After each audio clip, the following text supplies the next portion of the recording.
5 years ago, a nation's pain became a movement. On October 20th, 2020, the Lekki Toll Gate turned from a symbol of progress to one of protest and then tragedy. The End SARS movement gave young Nigerians a voice, unity, and courage to demand better, but it also left scars that time hasn't erased. 5 years later, we're asking the questions that still matter. What changed? Who healed?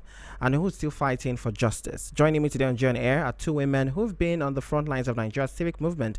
Yemi Adamolekun, Executive Director of Enough is Enough Nigeria, and Ufuoma Nnamdi-Udeh, Deputy Executive Director Programs. Together, we look back and forward at 2010-2020, 5 years after. Welcome to J on Air.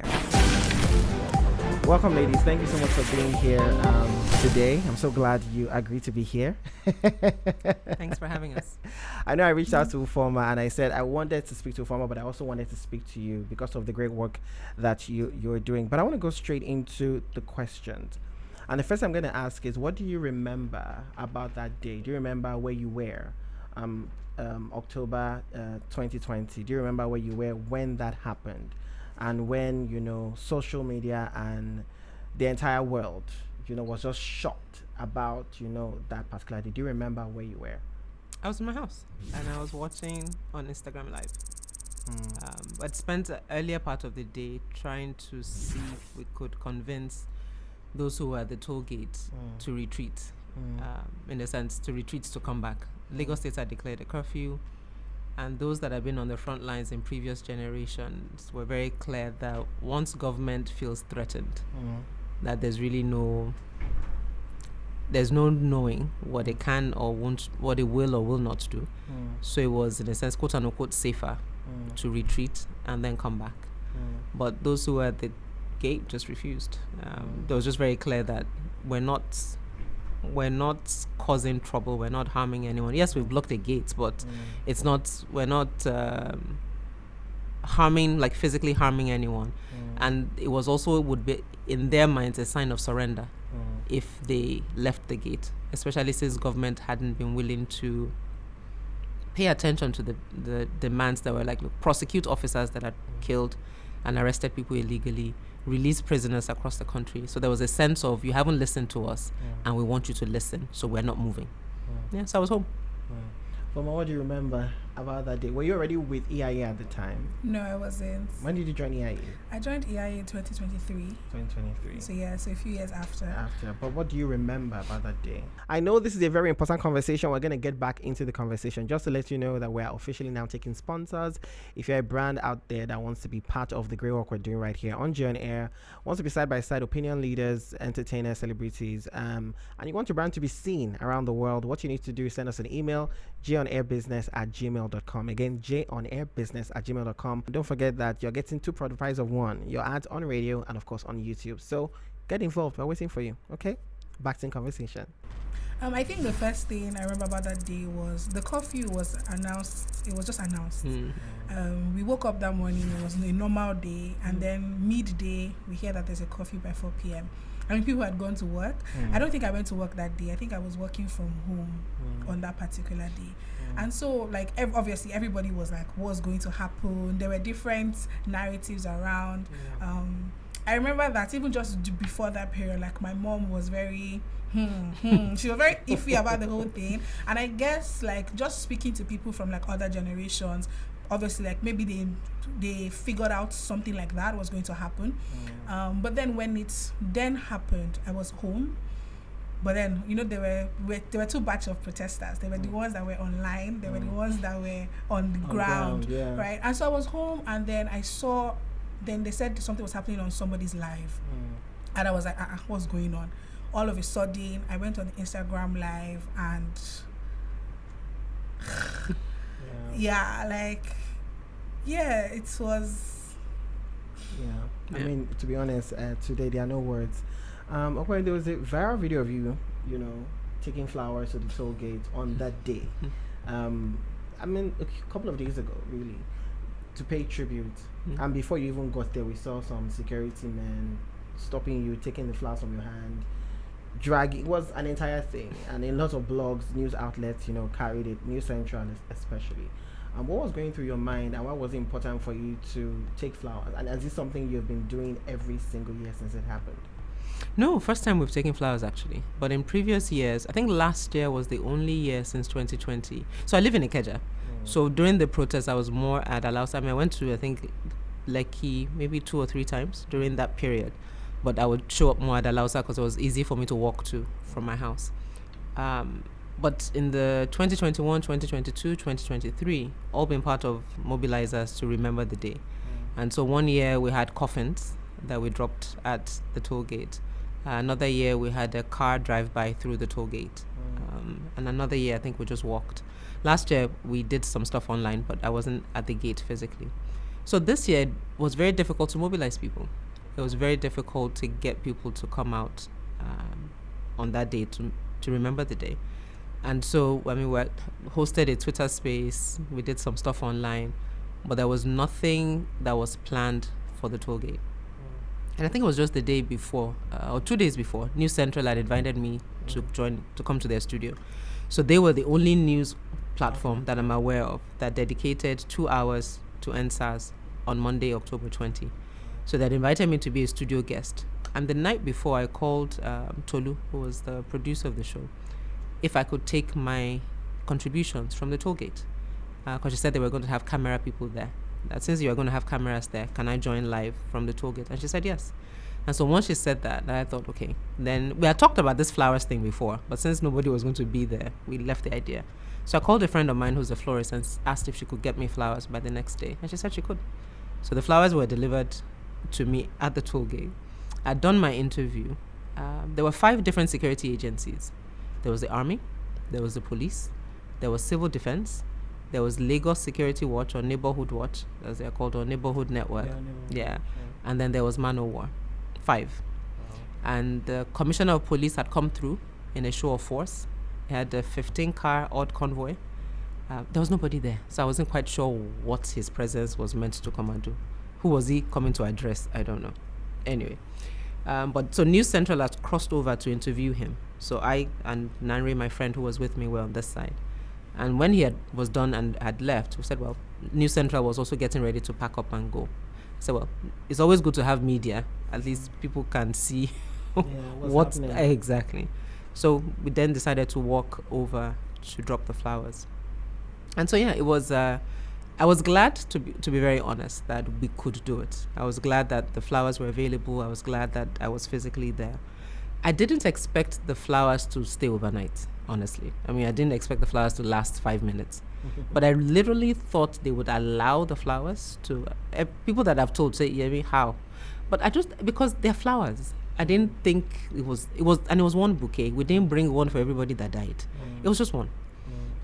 So my thought was that at least they would let it sit, and then once I move, they would just go remove it or scatter it. But the violence of the action, I kept telling the guy, they're just flowers. They're just flowers. So yeah, but I was glad I was able to do that. Yeah, I mean, when you saw that video, I know you were not there, Ufuoma.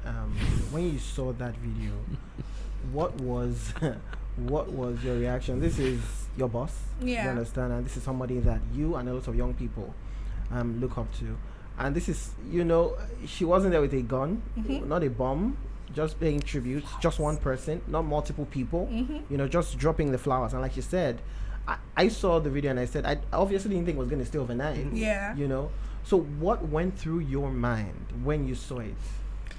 I mean, I think so. We're actually at a meeting at the office when we're in the boardroom and we're presenting, and so our media person was showing us, I think was showing us something on Twitter, and so we're just scrolling through and looking through our feed and saying, oh, okay, what's going on, just monitoring like the hashtag, because it was the End SARS Remembrance Day. And then we just got a notification, and we went to the notification, and lo and behold, we see our boss being like, and we're like, what's happening here?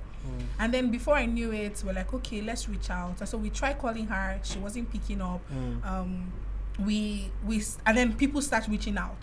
So people start reaching out to me. People start reaching out to other people, like, what's happening? And we're sending messages. And at that point, we're like, whoa.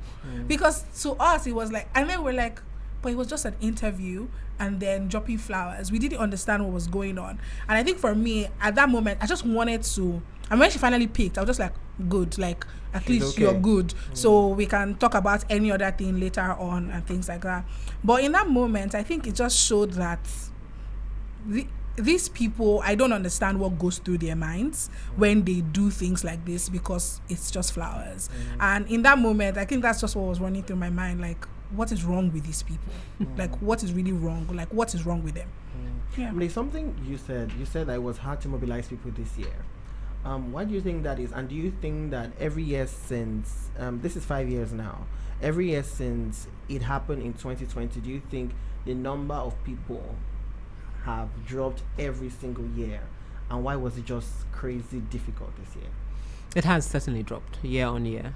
I think last year, or was it 2 years ago, I think it was captured well by Mr. Macaroni when he said, it's all of our fights. Yeah. So this one that people are waiting for me to come on the streets, that the next time he shows up is when people are ready to show up. So that this thing where, I mean, one of the years he was arrested. So if we are not, if we want to fight this fight, I'm game, I'm down. But if it's that you're looking at me and looking at Folarin Fowles to be the ones leading and mobilizing, then we're not ready. And I thought for me that really captured the truth of the situation, that until we realize that this is our fight to fight and it's not a fight for certain people. Obviously people like Mr. Macaroni and Fowles give added voice, added weight to the issue, but it's not to make it seem as if it is their burden to bear. Carry, it's not. And I think, I mean, a lot of people came from Mr. Macaroni at that time, but I agreed with him that this deferring or abdicating responsibility to make it mine, as he said, it won't stop me from talking, it won't stop me from showing up if I choose to, but the default, we are the leaders, I think that was the word, we are the leaders, that's not the case. And I think also the context as well. I say this, it's not jokingly, I mean, we can laugh about it, but a lot of Nigerians are traumatized, and that's the truth, for different things. So End SARS was one of it. The challenge of waking up early, sitting through traffic, dealing with fixing your car on a bad road, those who have had to deal with health issues, going to a hospital and not getting the care you need. I mean, on multiple levels, in different ways, we're all dealing with trauma. And all of us cope with it differently. Some is church, some it's alcohol, some it's sports. But the fact that we don't sometimes acknowledge that paralyzes us from acting in a way. So there's a trauma effect of End SARS. There's the fact that this administration has been quite brutal with dissent. Criticism is not encouraged, frowned upon, quite frankly. Journalists have been arrested for reporting simple news. They reported a story. And so the cumulative effect of that, and people are hungry. And then you also have just fear, like, okay, so people are coming. There's a certain demographic, for example, if they choose to come out, will be worried that people who are not as well off will join, and that might turn into something because people are just hungry and angry. So it then becomes not just memorializing, it then becomes a whole, we're angry with government, we want to tear everything down. And in fairness, some people don't want, that's not what we want. We just want to remember people who died. It's not necessarily a fight to destroy. And there's also that concern as well. So yeah, multiple levels of what's doing all of us. I know that we're talking about remembering and remembrance, you know, but besides remembrance, or beyond remembrance rather, what does accountability look like? We're talking about, there were judicial panels, promises, and all of that. You know, it was an entire thing at the time. But just like with anything in Nigeria, it has some fire and then dies down. You know, what are some things that have happened after those panels? Has anything been resolved from the panels that were created at the time? Well, I mean, I think so. In 2023, we did a review of the End SARS judicial panels across the country. So there were 29 panels set up, and the FCT, and so we partnered with a few organizations and the NHRC to look at what the findings were from the panels. We just wanted to find out what are your are your recommendations public? So can people access your reports? Were compensations paid? If compensations were paid, who were they paid to? How much was paid? And the first thing that you would find from that report that is on our website is that, number one, we had a lot of panels across many states that their reports were not public. And so even doing that kind of research pan-Nigeria, you don't even have the data to work with. So that's one. Number two, and then you start to ask a question, why is your report not public? Like, excuse me, right? Number two, we then had situations where you would see the ones that did make their reports public would say that compensations were paid. Okay, how much was paid? You see, so there was a lot of like secrecy and transparency issues around that. And once you have transparency issues, there cannot be accountability. As beyond that, another thing that people really clamored for around End SARS was addressing police reforms, right? Who are the perpetrators of this offense? What is being done to them? Who has been taken to court? Do you understand? Yeah. And you see that over time, you just hear things, but you don't see any movement. And that is why, I think that's why End SARS is like, I think it was during Yemi's interview on the Remembrance Day, she's talked about how, like, in Nigeria, we try to gloss over things and just move on, like as though it didn't happen. But it did happen, right? And we have people whose family members were killed. What happened to Pelumi Onifade, right? We'll say his name because we all saw videos of what happened to him. Until today, we are asking, why doesn't he have justice? We saw a video. We saw a human being. Yeah. It wasn't somebody that, like, so why? Especially because when you think about how that, it's not like our security infrastructure cannot do these things. Yeah. We have seen them. What is it? What are we talking about? I just need to make one tweet and they're in my father's house. Do you understand? So what is the reason why we can't, why this has dragged on? Why his family, they are not able to comfortably bury their dead and move on? And then we have cases of, then there's the popular Okuzu SARS. Yeah. That was in Anambra. That was a very popular, and we have pictures of the person, the CP, in that place. We have his picture, we have his name, James. Thank you. We have his name. What has happened? We have there's a lady whose brother, Obianuju, yes, she hasn't found her brother, and we just expect these people to move on. And so when we talk about accountability, it's with the ones that are glaring and that we can see. What are you doing about it? It's not about, so the panels were not set up for you to, because let's make no mistake. The panels were not set up on air. Money was spent to set up those panels. Taxpayers' money, Nigerians' money. And so you set up a panel to say, oh, you want to address a crisis in the nation. You spend our money to do that. And then you don't think you owe us a report. And then we are following up, and then they say, oh, there's a change of government because, we've had elections. Yeah. Does the change of government remove the fact that, this is the thing we talk about, continuity in government. Does it remove the fact that there was a panel? Are you now saying, so the judiciary made a recommendation to you and you said, no, I'm not going to do it because, there's a new sheriff in town. Yeah. Do you understand? And so I think that is the challenge with End SARS. And why we have to keep talking about it, especially because, and it's not fun, right? When things like this happen in the first year or the second year, you see a lot of international and even people which are trying to support the cause and things like that. But after a while, like we see now, the support dwindles, people move on to other things, but their families, these are not statistics. They are families, and when you say who has come out to say their family, they are looking for their family member, the ones that we know, what have we done to them? Do you see? We even had an ECOWAS ruling on this End SARS issue. what happened next. So when we are saying accountability is we must stay on the issues and ensure that, we don't just sweep it under the carpet like all the other things that we do. Something that baffles me is that, yes, we've had judicial panels and people have come out to say this and this has happened to me. I'm looking for my brother. This person has passed on. What is going to be done? Any compensation? But we've not had the government actually say that people died. I think that They did not die. I think that is one thing that I specifically, because we've had panels, judiciary has made recommendations.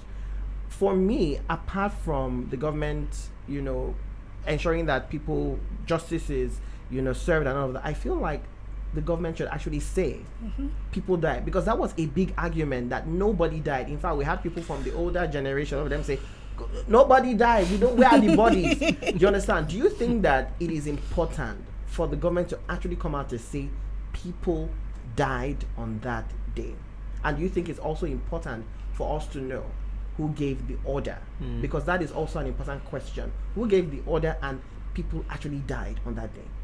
What do you think? Certainly. I think it's not peculiar to End SARS. So, I mean, it's my friend that was with me on that day actually wrote an article and talked about I'll find their title, but just talked about the importance of remembering. Because if the people don't know their history, then you lose a bit of your identity. And it's not peculiar to End SARS. The Biafran War, we don't talk about it. So the Nigerian government by design, or by choice, maybe not by design, in its bid not to be accountable, does not want to talk about its atrocities. So to your point, if you acknowledge that people died, then you have to investigate who gave the order. Then ideally, you have to prosecute who gave the order. Now, if you're not interested in accountability, then you don't want to have those questions, because those questions need things to happen after them. So you'd rather just not ask the question. And you're right, the judicial panel did give a report that people died. It was the Lagos judicial, it wasn't Abuja judicial panel, it wasn't Ekiti. It was a judicial panel set up by the government of Lagos State.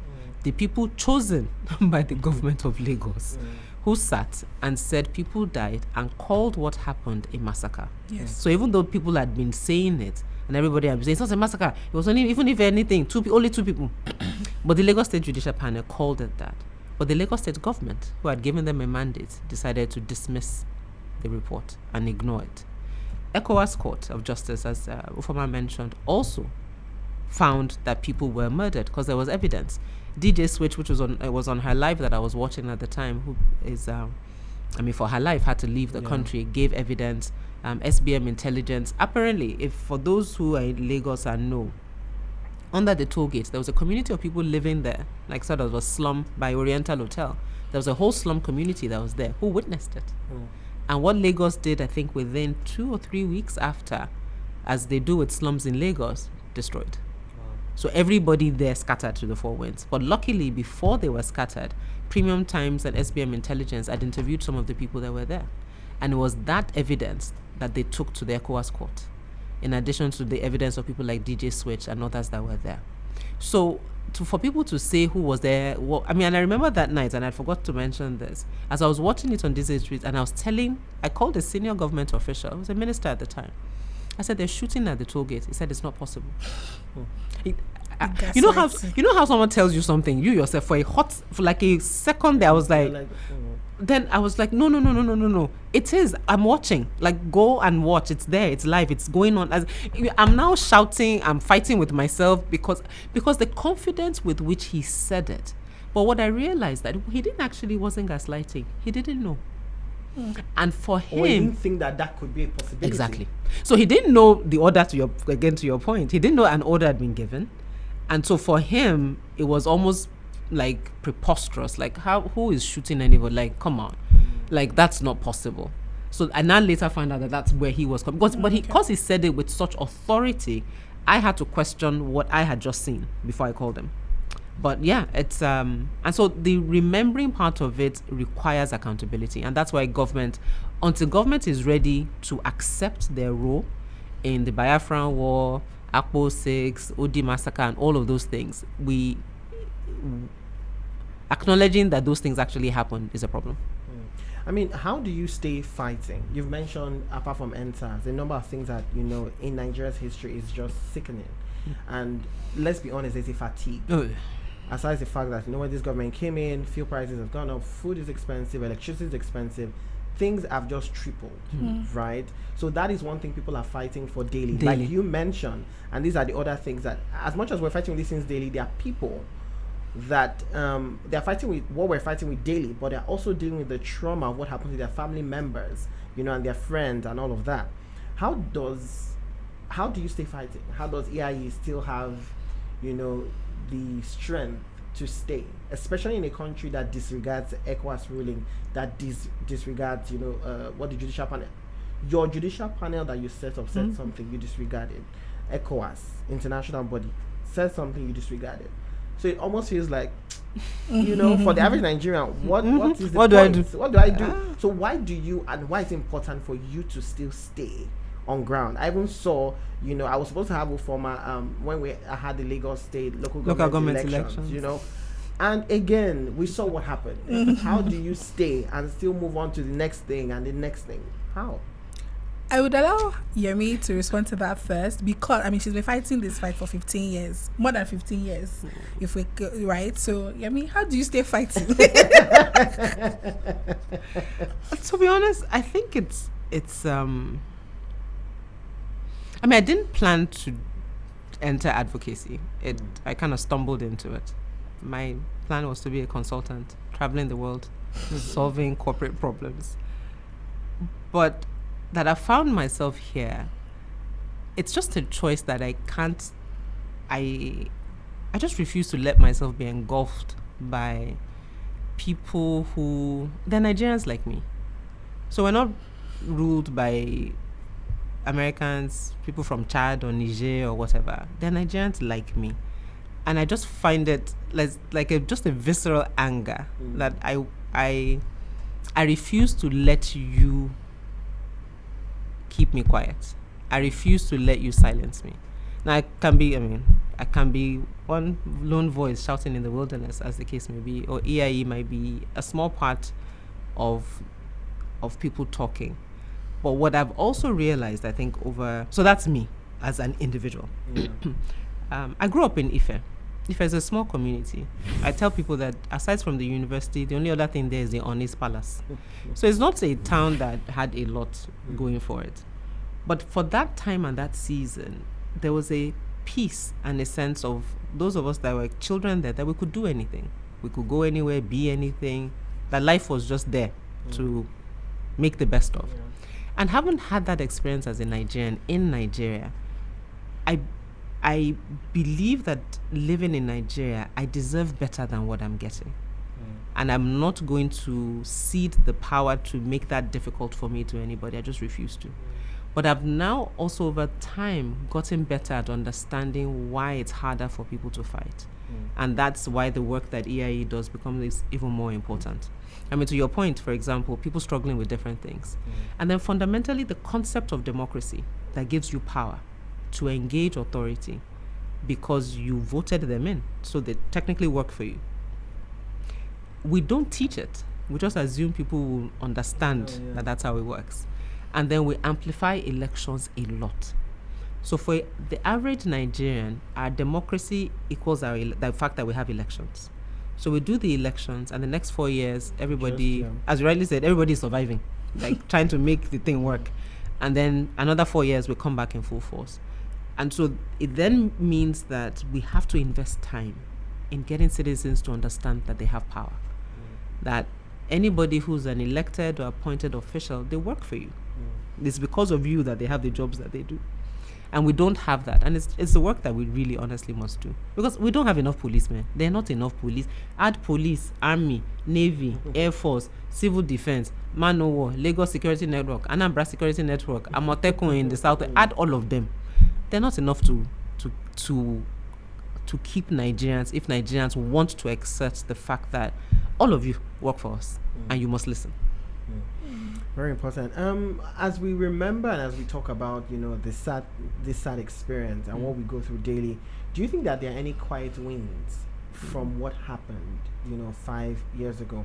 And I'm not just talking about on the day the killings happened, but talking about the protest. Do you think that there are any either small or big wins that, is overshadowed by what happened on that day that, should be highlighted and should be spoken about? Yes, I think so. I think that one of the most obvious ones is having a generation wake up.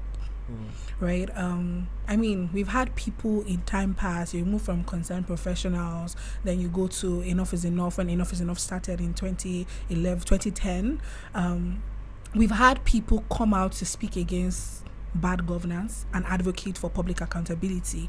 But with my generation, it's really not been our fight. Like, yeah, you just hear that, some people are protesting somewhere, and then you're like, okay, you go to school.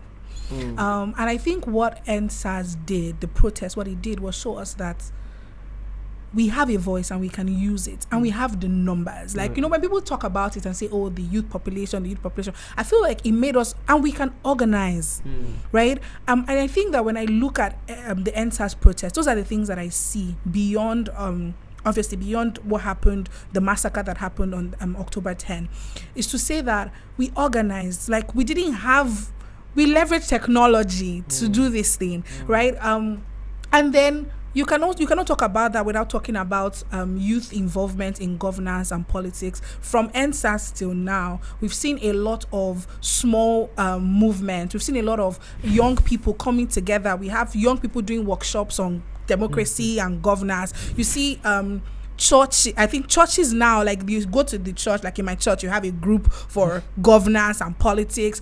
And when you get there, you're not seeing old people, it's young people. I remember, like, during our meetings, you see people talk about these things, and where is their reference point? End SARS. Those are the quiet wins that we have. I think that when I look back at it, especially as a young person, and then just doing this work, and people saying, like, I don't think you should be doing that. I think you should do consulting. I've had friends tell me that, no, I thought you would be doing consulting, right? And I always laugh. I say, this one I'm doing is for me and you, it's for your children, because you go born, right? And so those are the things, those are the quiet wins that we spoke, and they were afraid. Yeah, for sure. So there is power. We have the power. We can organize, we can mobilize. We just need that one thing. And that one thing is our future. I would always say it that as young people, the thing for me, when you just even piggybacking off your last question, is that many of these people, they're in their 60s, in their 70s. If they live long, they have like 20 years. How old are you? How old am I? I will not die in 20 years. So I will still be here. Many of us, we haven't even started procreating. What Nigeria are we giving our children? We didn't even experience what our parents experienced, right? We didn't do that, and we are living in a democracy. Do you know the beauty that democracy can offer citizens, right? And when you look at the potential that Nigerians have, young people, these were not people that were jobless that came out during the protest. These were people, look at where they are today, right? These were people that had jobs, but they understood the importance of fighting for Nigeria and Nigerians. Those are the quiet wins. It's now for us to take a deep breath. I would always say this, like you called it, quiet wins. It's not, and the beauty of governance, democracy, and all of this thing, and development, it doesn't happen in one day. Right? Rome was not built in a day, right? We have to keep showing up.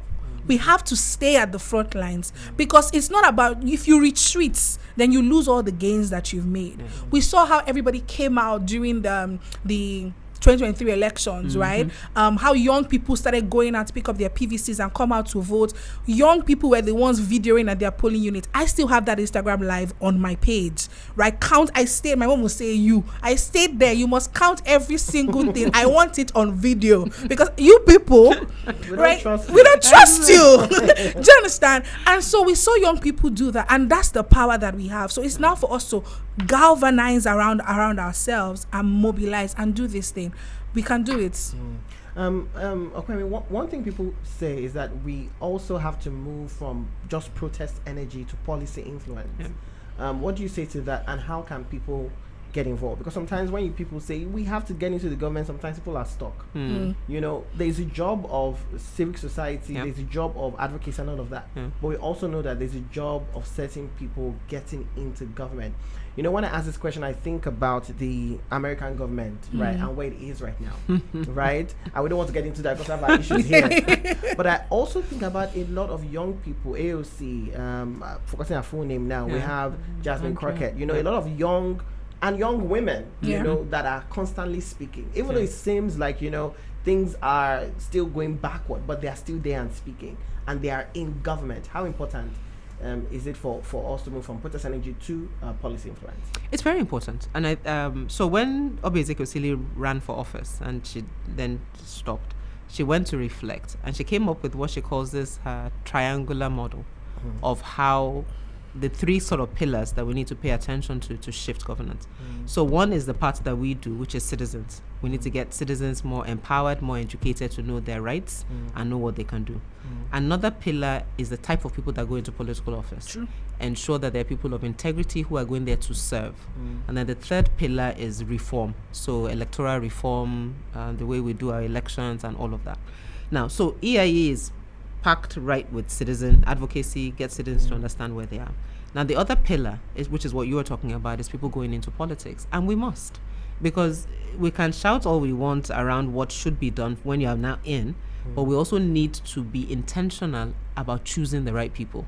So there is the choice you make when you go on election day and you vote, but then who is on the ballot and who are the people going in to run. But the challenge we have with that is just the structure of our political parties. It's been very monetized, so it makes it very difficult for a lot of young people to participate because it's just very expensive. But one of the things that we did see I forget what state it was a young man who had just built a reputation for doing good work, and people in his community liked him. I think he ran for House of Rep. So because our laws say you must be in a political party, he just joined a party. So I think it was one of the smaller ones. But because people knew him, they voted for him. So, but it's that level of work that needs to be done in building brand, building reputation. So people are saying, we know you and we'll vote for you. Now, as part of the ongoing constitutional reform, we're trying to get independent candidacy in the constitution. So if that's in there, then you don't need to be part of any political party, and you don't need to carry the baggage that comes with that. So because sometimes, you know, some political parties locally, they're not doing so badly, but their national game is a hot mess. So you're thinking, do I really want to associate with them or not? With independent candidacy, you're free. You don't need to carry anybody's party wahala on your head. And so that's work that needs to be done as well. But yeah, absolutely. And then there's the running for office bit, but there's also the people you're serving. So there's special assistant, technical advisor, technical assistant. Now, she laughed, because we've bastardized special assistant, special assistant Twitter, special assistant Facebook, special assistant Instagram. But they're actually special assistants that actually do good work and are shaping policy, reforming policy. So if you find a good commissioner, governor, minister that offers you a role that you believe you can contribute to, please go ahead and take that. What would true remembrance of that day look like if you could design it? If EIE could design it, or if you individually could define or could design it, what would true remembrance? Like you said, it has taken different forms every single year. I mean, it took flowers this year, the coffin, the march. Walks, the march, and all of that. What would true remembrance look like if you could design it? I think for me, the first one, since we're dreaming, like, I mean, since we're dreaming, even Jay had to be like, well, that's not how I meant the question, but right. I think true remembrance for me would start with the same way on the morning of that day we get number one, government to acknowledge that it did happen, right? Apologize for it. And we see action on all the things that need to be done in terms of police reforms, increasing. It's crazy because we're asking them to increase your salary, but it's fine. Increase police the salaries for police officers, and then it would be beautiful to see us like that. The toll gate where it right now is obviously a symbol of everything that happened, but on that day, can we light it up? you know? Can we make it flowers and all that? Let's just light it up and take it out. And maybe they should give us a public holiday because we need it. I know people will say we have a lot of public holidays in Nigeria, but I think this is something because lives were cut short, right? I think for me, the most thing is I just wake up. You just imagine I was just talking. Just say there's a presidential address, and they come and tell us that this thing happened, and this is what they're going to do, and they actually follow through. I think that is closure, honestly. Okay, we have to wrap up. I mean, there are so many questions that I want to ask, you know. But one thing I'm gonna say finally, and I don't even know if this is a question, you know, is that I don't really think that Nigeria can move forward with the work that is being done. And here's why. And I'm saying this because I think about African countries that have been through some level of violence and massacres and stuff like that. And one thing that helps them is the fact that they recognize that. You know, I think of Rwanda, for example, and I've been there, and you can tell that is an emerging economy and it's moving forward because, you know, there's a museum, an entire museum to recognize that. But there are a lot of things that have happened in Nigerian's history that is not. You spoke about Biafra. There are so many things that are not being talked about, you know, and you know, even history is not even taught in schools. People don't know about these things. So until you come out and do your own research, you don't know.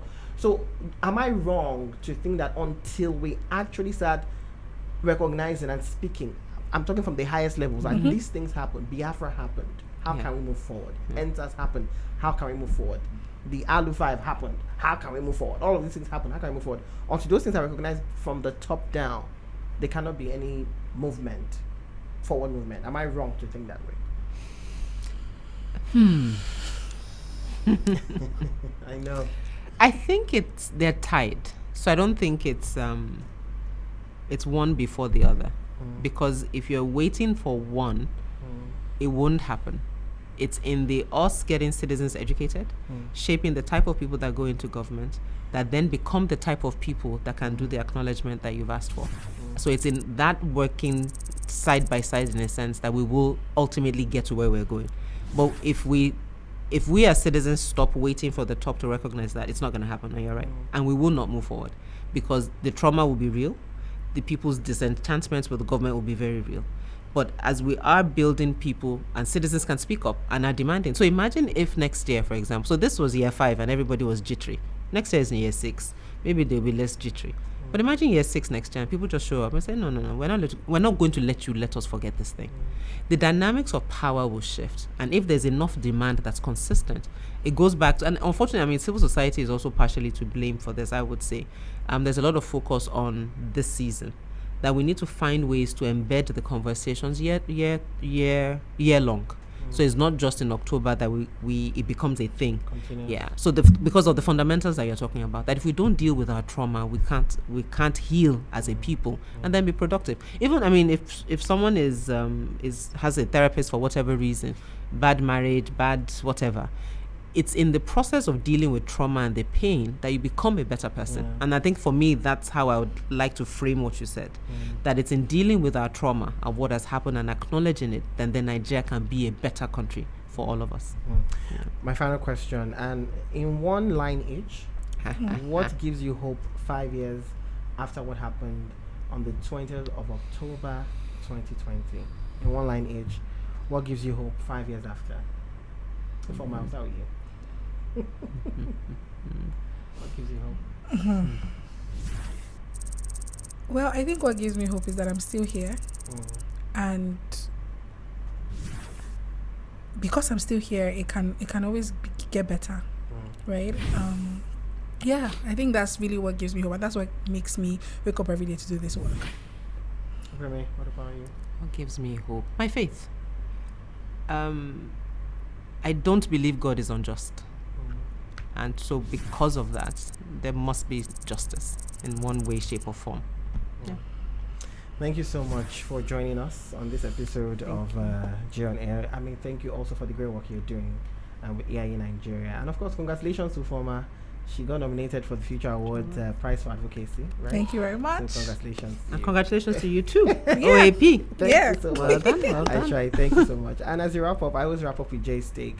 One thing that we can take away from this conversation is that we have to keep on talking. We have to keep on fighting. I know so much is happening in the world. We're tired, there's fatigue, we're all going through stuff.